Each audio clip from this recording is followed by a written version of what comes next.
Okay, so let's be real for a second. Toxic parents, it's not exactly like the easiest thing to talk about. But hey, if you're here listening, chances are this is something you've thought about. Maybe it's even something you've experienced yourself. So today we're going to really dig into this whole idea. We're using Susan Forward's book, Toxic Parents, Overcoming Their Hurtful Legacy and Reclaiming Your Life.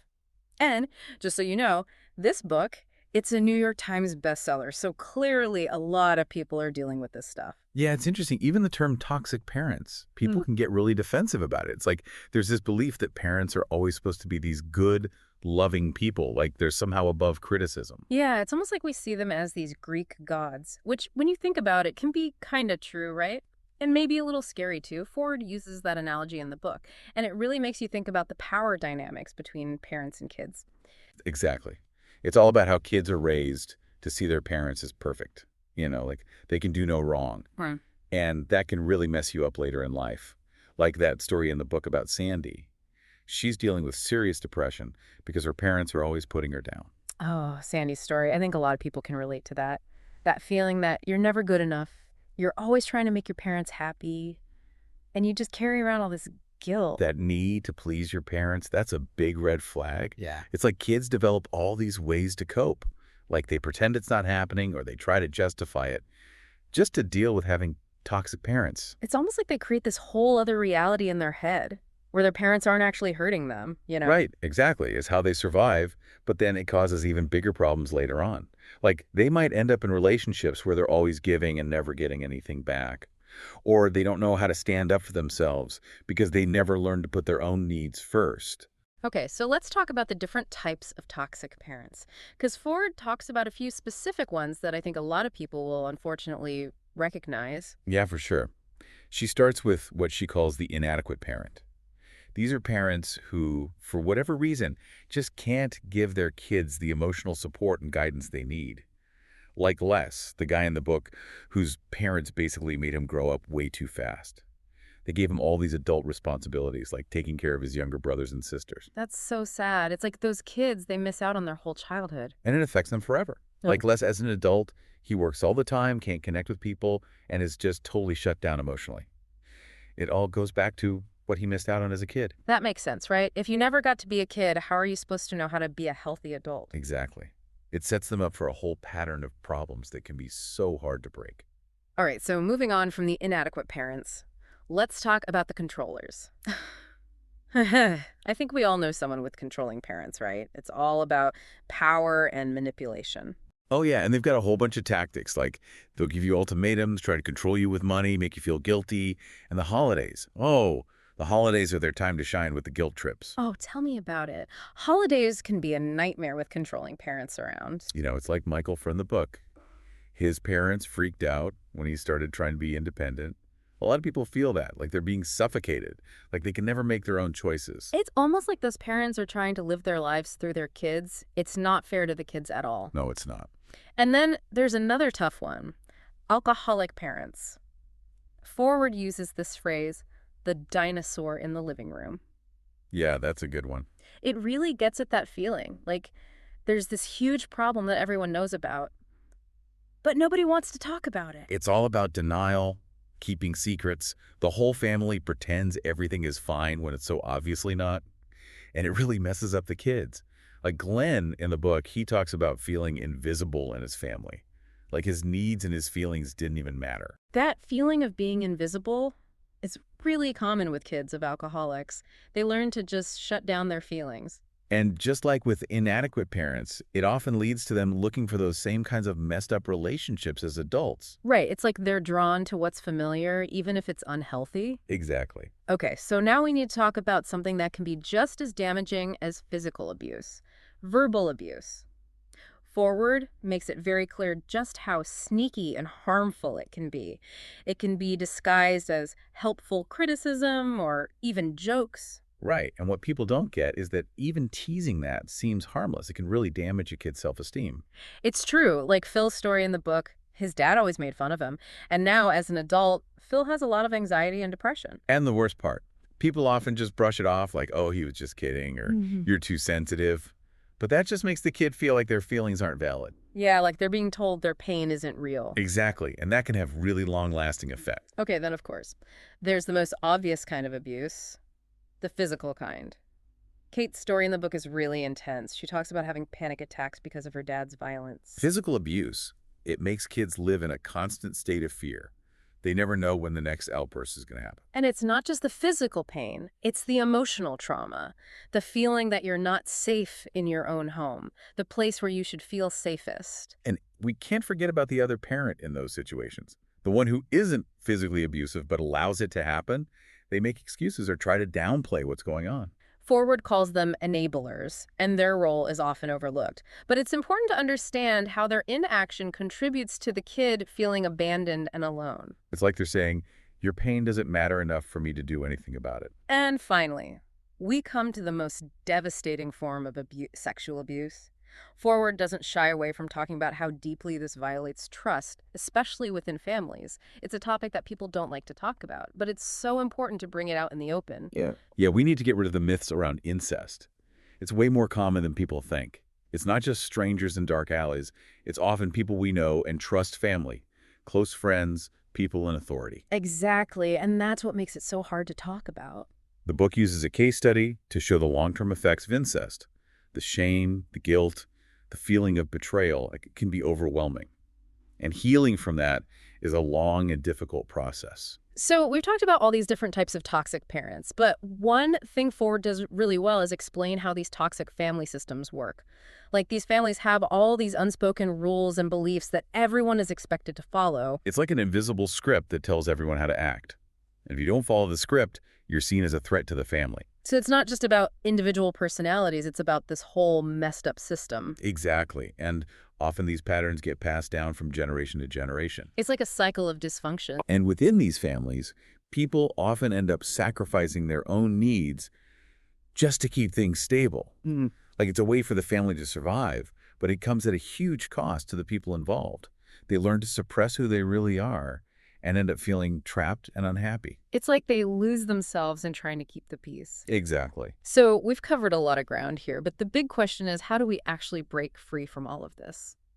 We'll be back soon with part 2 of our deep dive into toxic parents to explore exactly that.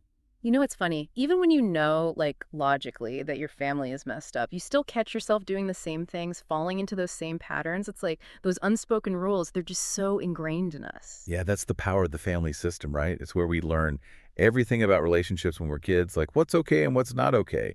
So when those lessons are messed up, it can be super hard to break free. It's almost like we have to relearn everything we thought we knew about relationships. But before we get into all that, I want to go back to something we talked about earlier. Forgiveness.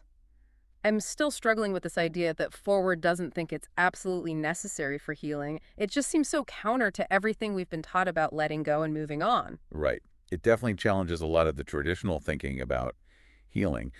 But I think what she's saying is that you can't force forgiveness. It has to be genuine, like you really understand and accept what happened, not just because you feel obligated or pressured to forgive. So it's not about just ignoring your feelings and pretending everything's okay. Exactly. Because those feelings, all that anger and hurt and resentment, they don't just go away. They stick around and can come out in other ways. And often, they end up sabotaging your relationships and even your own well-being. I think a lot of people, especially those who grew up with toxic parents, they feel like they have to forgive their parents, like it's the right thing to do. But what if you're just not ready? What if it still hurts too much? Forward is really clear about this. She actually says, but I'm quoting her here, you don't owe your abusers forgiveness. Wow. That's powerful. Yeah, it gives you permission to put your own healing first. It doesn't matter how your parents feel about it. I love that.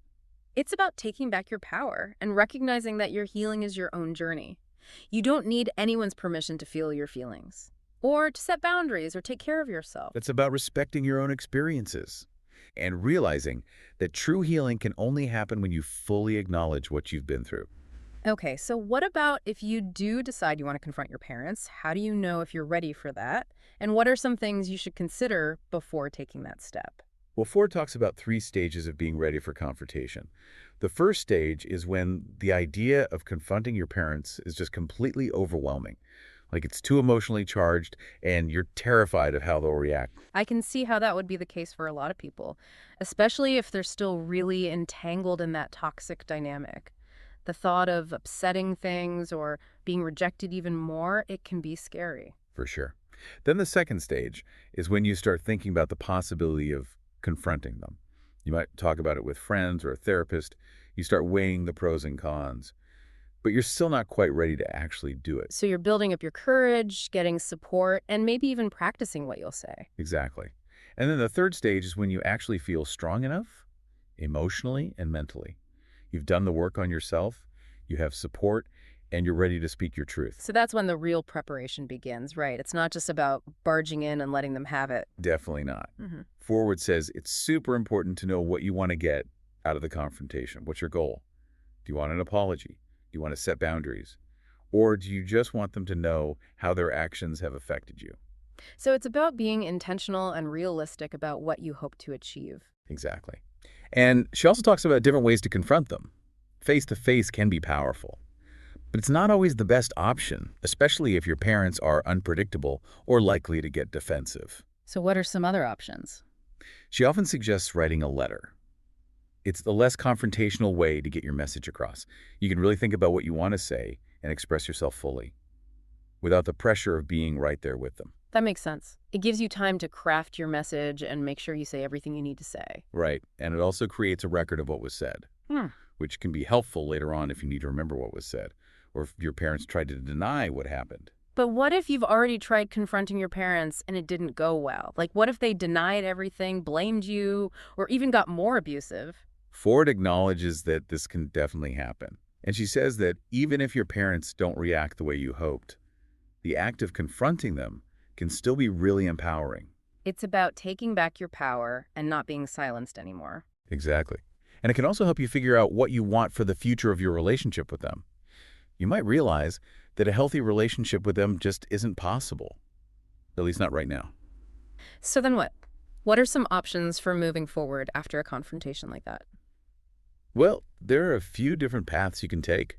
Yeah. Some people find they can work toward a healthier relationship with their parents, even if it's not perfect. Maybe they can set some boundaries, create some distance, and find a way to connect on a more superficial level. So it's not about completely rebuilding the relationship, Yeah. but finding a way to coexist peacefully, maybe even with some love and respect. Exactly. But Yeah. for other people, the confrontation might make them realize that a relationship with their parents just isn't possible or healthy right now. Mhm. Maybe the pain is too deep or the abuse is too ingrained. And that's when setting those boundaries is really important. Like, Yeah. you might need to limit contact, set firm rules about what you will and won't tolerate, or even cut ties completely. It's a hard choice, but sometimes it's the best thing for your own well-being. And Forward is very clear that protecting yourself from further harm is not selfish, it's self-love. That's a really important distinction. So many people, especially women, are taught to put everyone else's needs before their own. Yeah, but in toxic relationships, putting yourself first is essential. Absolutely. It's about knowing that you deserve to be treated with respect and that you have the right to live a life free from abuse and manipulation. Exactly. Okay, so now I want to ask about something that's been on my mind. What about if your parents are already elderly or if they've passed away? Is it still possible to confront them, to get closure, to have your voice heard? Forward says it is. She suggests writing them a letter even if you never actually send it. Mm. Or you could talk to a therapist and pretend your parents are there in the room with you. So it's about finding a way to express yourself and work through those emotions, even if your parents aren't physically there to hear it. Exactly. It's about taking back your power and finally saying the things you never could before. I like that. It's like you're finally rewriting the story and giving yourself the ending you deserve. It's a way of reclaiming your story and honoring the child who was hurt and silenced. Okay, so we've talked a lot about confronting our parents and setting boundaries, but I think it's important to remember that healing is also about dealing with those deep wounds that toxic parenting creates. What are some things Forward recommends for that inner healing work? Well, she's a big believer in therapy, especially for people who've been abused. Therapy can give you a safe space to process all those painful memories and learn healthier ways to cope. Right. It's about learning to trust yourself again, to challenge those negative beliefs that got stuck in your head, and to start building a more positive sense of self. It's like you're reparenting yourself, giving yourself the love and support you didn't get as a kid. Yeah, exactly. And she also talks about the power of support groups. Connecting with other people who've been through similar things can be really helpful, It reminds you that you're not alone in this, that other people understand what you're going through. right? And that shared understanding can be really powerful. It can help you break out of those feelings of isolation and shame that are so common when you've grown up with toxic parents. And in addition to therapy and support groups, Forward also suggests some things you can do on your own, like journaling, writing letters to your inner child, or even practicing difficult conversations. Those exercises can help you process your emotions, understand yourself better, and learn new ways to handle tough situations. It's like taking those big concepts like boundaries and self-compassion and turning them into actual things you can do in your everyday life. Exactly. It's about going beyond just understanding the problem and starting to actually do something about it. So it's a mix of inner work, like therapy and journaling, Mm-hmm. and outer work, like setting boundaries and changing your behavior. It's about tackling the healing process from all sides. And it's important to remember that healing is a journey, not a destination. There will be ups and downs, setbacks, and breakthroughs. But with the right tools and support, you can move forward and create a life that is truly yours. That's a great message. You don't have to be defined by your past. You can choose to heal, to grow, and to create a future filled with love, joy, and real connection. We'll be back soon with part 3 of our deep dive into toxic parents to talk about the really important idea of breaking the cycle and making sure things are better for ourselves, our kids, and future generations. All right, so welcome back to our deep dive into toxic parents. We've covered a lot of heavy stuff so far, all the different ways toxicity can show up and the impact it has on us. But now, in this last part, I want to look ahead. How do we actually break free from these patterns, not just for ourselves, but for our kids, our grandkids, future generations? This is where things get really hopeful, I think. Yeah. Because we're not just talking about surviving toxic parents. We're talking about creating something totally new for our families. It's like saying, this ends with me. Yeah, it's a powerful idea that we can actually change the course of our families, that we don't have to be defined by our parents' mistakes. And Forward gives us some really cool examples of how people have done just that. Like Janet, her story really stuck with me. She was in this abusive marriage, and she realized it was like a mirror image of her own family growing up. It's like that moment when you finally see the connection between your past and your present. It can be painful, but it's also like, aha, now I get it. Exactly. And for Janet, that realization was what gave her the strength to leave that marriage. She was determined to break the cycle for her kids. She didn't want them to go through the same pain she did. Sometimes we don't even realize we're repeating those patterns until someone points it out to us. It's like we're just on autopilot, following the same old script. It's the unconscious mind at work. Yeah. But once we become aware of those patterns, we can make different choices about how we treat the people we love, how we raise our kids, how we live our lives. So let's get practical. How do we actually break the cycle? What are some concrete things we can do to create healthier families? One of the biggest things is being emotionally available to our children. Forward talks about this woman, Melanie.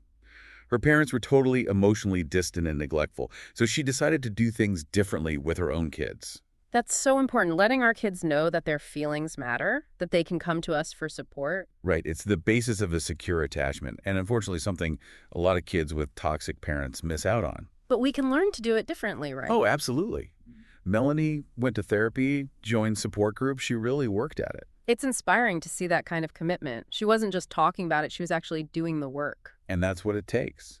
It's not easy, but it's so worth it. Okay, so another big part of breaking the cycle is facing our past abuse. We talked about confronting our parents in the last part, but this is about doing the inner work, the deep emotional healing. Right. We can't just pretend it didn't happen. We have to acknowledge the pain, the anger, the sadness, all of it. Like Gordon in the book, he realized he was starting to be abusive toward his wife, just like his parents had been to him. Wow, that must have been a tough thing to realize. It was, but it was also a turning point. He saw where he was headed, and he decided to get help. Went to therapy, learned how to manage his anger. He really dug deep to understand why he was acting that way and how to change it. It shows that we can choose a different paths, even if our parents didn't. And sometimes that means getting uncomfortable, facing those dark parts of ourselves we've been avoiding. But that's where the real freedom is, on the other side of that discomfort. So we've got emotional availability and confronting the past, and now I think it's time to talk about boundaries again. Setting healthy boundaries seems crucial. not just with our parents, but in all our relationships, especially with our kids. Absolutely. It's about teaching our kids that it's okay to say no, that they don't have to make everyone happy all the time, and that their feelings and opinions are valid. It's about respecting them as individuals and showing them that their needs matter. Exactly. Forward tells this great story about Janine. She was determined to protect her daughter from the same kind of abuse she had experienced. So she set some really strong boundaries with her own parents, limited their contact with her daughter, and made it clear what behaviors was unacceptable. She was basically saying, this is not going to happen to my child. That takes guts, standing up to your own parents like that. It does, but Janine knew she had to do it, not just for her daughter, but for her own healing, too. It's a great example of how we can break those chains and build something better for our families. It shows how important it is to be intentional about the kind of family culture we want to create. We don't have to just repeat what we learned growing up. And here's something else Forward talks about that I found really interesting. Apologizing to our kids when we screw up. Yeah, that might seem weird at first, especially since we're the ones who were hurt by our parents. But it's about taking responsibility, showing our kids that we're not perfect, that we all make mistakes and we can learn from them. It's a powerful lesson. We're breaking that cycle of perfectionism and shame that's so common in toxic families. Right. We're teaching our kids that it's okay to be vulnerable, to admit when we're wrong, and that we don't have to pretend we're perfect all the time. We're creating a space for honesty and real connection. Exactly. Okay, so we've talked about a lot of important things: being emotionally available, dealing with our past, setting boundaries, apologizing when we mess up. Anything else you'd highlight for people who are working on breaking the cycle? I think one of the most important things Forward says is to let go of needing approval from our toxic parents, to accept that they might never change, they might never admit what they did, and that's okay. That's hard, especially for people who are always trying to please others. You spend your whole life trying to get your parents' love and approval, and then you realize it might never happen. It's a tough truth to face, but it's essential. Because as long as we're holding on to that hope of getting their validation, we're still tied to their dysfunction. It's like we're giving them permission to keep hurting us, even if they're not doing it on purpose. Exactly. Letting go is about releasing that burden, and focusing that energy on our own healing, on building a life that truly matters to us. It's about finding that love and acceptance within ourselves, instead of always looking for it from a source that can't or won't give it. And that's the most powerful form of self-love. It's saying, I am enough. I deserve love and respect no matter what my parents think. We're breaking free from those chains that have been holding us back. And that's the real message of hope here, that our past doesn't define us. We can break free from those toxic patterns and create a better future, not just for ourselves, but for everyone who comes after us. It's been an amazing journey exploring all of this with you. We've laughed, we've cried, we've shared some really personal stories. But I think most importantly, we found some hope and inspiration for building healthier, happier lives for ourselves and our families. I think so too. And that's what it's all about, right? Thanks for joining us on this deep dive. We hope you found it helpful. And remember, you're not alone in this. Keep exploring these ideas, reach out for support if you need it, and keep believing in your own power to heal and create a better future.